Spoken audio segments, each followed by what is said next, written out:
Letda Korps Kesehatan Militer Dr. Alfred Hartoyo Alpanto, seorang keturunan Tionghoa yang memilih mengabdi untuk Indonesia dengan menjadi seorang dokter militer. Cita-citanya sebagai seorang abdi negara berawal ketika kakeknya yang merupakan warga Tionghoa merantau dan diterima sebagai warga negara Indonesia. Alfred mengatakan peran negara bagi kehidupan keluarganya sangat penting. Orang tua Alfred juga selalu menekankan bahwa meski menjadi seorang keturunan Tionghoa, namun Alfred tetap seorang yang lahir di Indonesia. Alfred mengatakan meskipun dirinya seorang keturunan Tionghoa, namun dirinya tetap mendapat perlakuan sama di dalam instansi TNI. Menurutnya semua diberikan kesempatan bersaing yang sama untuk menjadi seorang prajurit TNI. Alfred kini telah dilantik sebagai seorang perwira pertama Pusat Kesehatan Angkatan Darat dengan pangkat Letnan II. Padahal papa saya buta huruf, jadi bangun SD negeri sejak tahun 71 kayaknya. Jadi dari kecil saya sudah tularkan sama anak-anak. Patriotisme ini mungkin menular ke mereka dari kecil ya, sedikit-sedikit.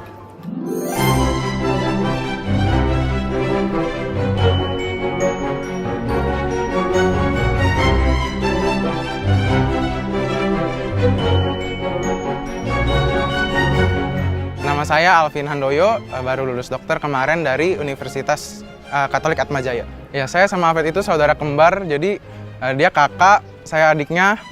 Biasa kalau di keluarga Chinese kan saya panggilnya Koko, dia Koko, saya dedeknya gitu. Tapi karena beda 5 menit gitu, jadi males manggil Koko, manggilnya Fred, kadang Fred begitu. Kembaran saya, waktu saya mendaftar, dia belum keluar surat lulusnya karena beda kampus. Jadi terkendala karena ada COVID, jadi masuk antrian, jadi lulusnya tertunda.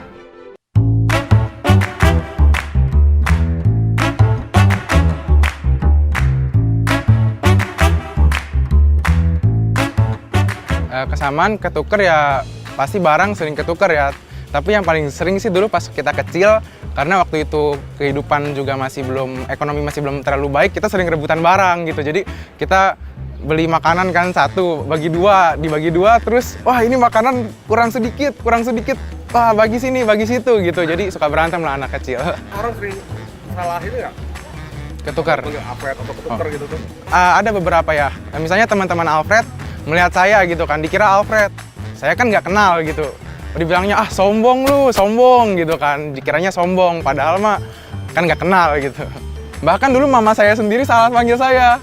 Karena waktu itu kan saya lagi olahraga, ngurusin badan, saya kurus. Dulu saya sama Alfred saya lebih gemuk sedikit, saya lebih gemuk 2-3 kilo. Saya turun banyak, dikira Alfred pas di rumah waktu kuliah.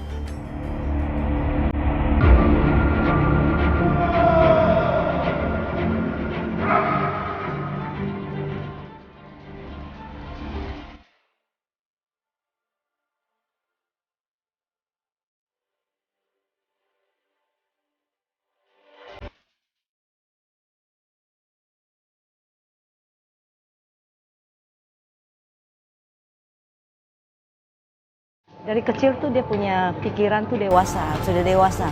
Waktu adiknya mengutarakan bahwa dia akan jadi dokter, dia sebenarnya juga pengen jadi dokter. Cuma dia nggak mau ngomong gitu. Akhirnya kita suruh adiknya yang tanya. Ternyata sama, mau jadi dokter juga. Akhirnya kita bicara, bagaimana mah kalau dedek udah jadi dokter, adiknya udah jadi dokter kan biayanya cukup berat. Kalau saya masuk lagi, kira-kira orang tua gimana kesanggupannya? Cukup nggak? Cukup nggak gitu. Pada saat kecil dia sudah bisa berpikiran seperti itu gitu loh. Memang anaknya cenderung sistem ya, orangnya berpikiran sistem, disiplin, goal oriented, dan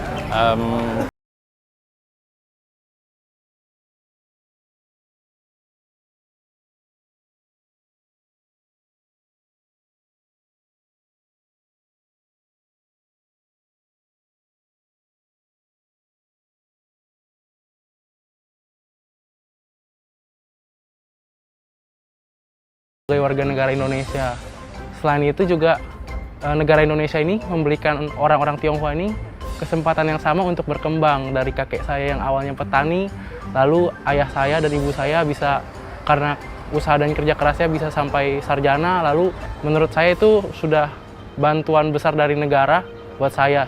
Orang tua kita tuh selalu menekankan gitu. Orang tua tuh sering bilang begini, kamu lahir dari Indonesia, kamu makan Indonesia, minum minuman Indonesia. Walaupun kamu orang keturunan Tionghoa, tapi kamu sudah warga negara Indonesia. Jadi kamu harus mengabdikan diri ke Indonesia gitu. Ya, saya juga ingin memberikan sesuatu kembali untuk negara. Salah satunya dengan cara mengabdi sebagai tentara.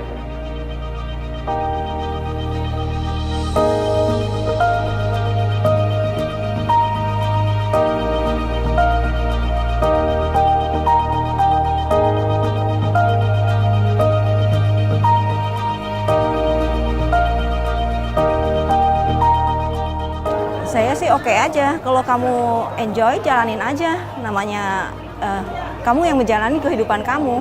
Orang tua cuma mengikuti, selama itu baik, selama itu benar, kita support all out gitu loh. Dalam bentuk apapun yang kita bisa lakukan, kita akan berbuat untuk mereka, untuk keberhasilan mereka.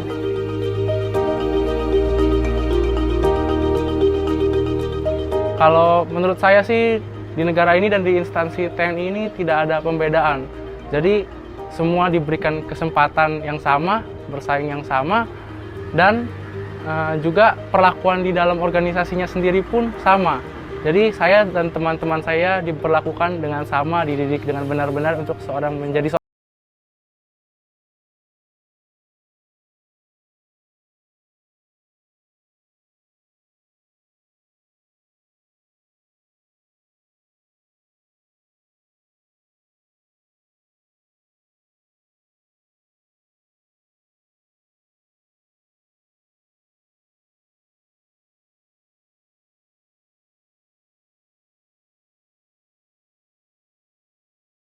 menyelesaikan pendidikan, masih yang paling kelihatan perubahan dia tuh.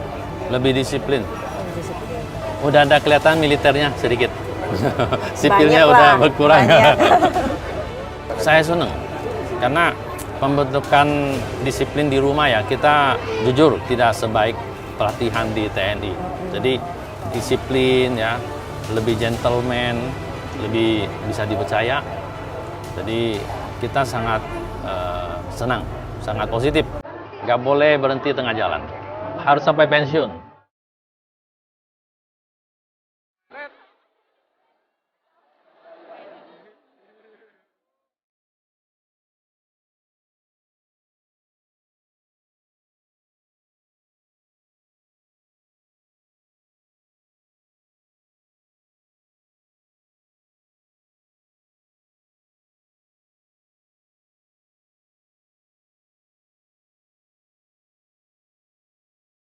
Saya sangat senang, bersuka cita, bersyukur anak saya bisa menjadi abdi negara, bisa membela nusa dan bangsa. Bisa menyekolahkan mereka menjadi dokter juga suatu keajaiban. Dan sekarang bisa masuk di TNI, lebih keajaiban lagi.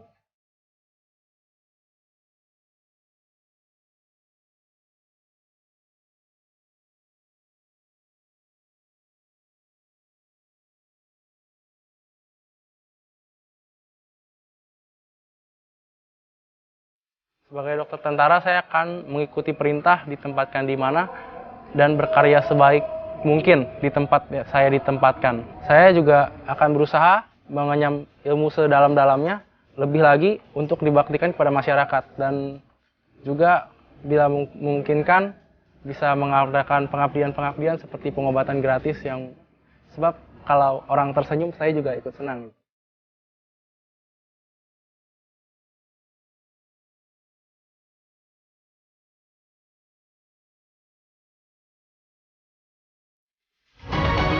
Saya akan berjuang di SEPAPK tahun 2022 reguler ini. Abang, tunggu saya! Jadi itu berjuang mengabdi negara.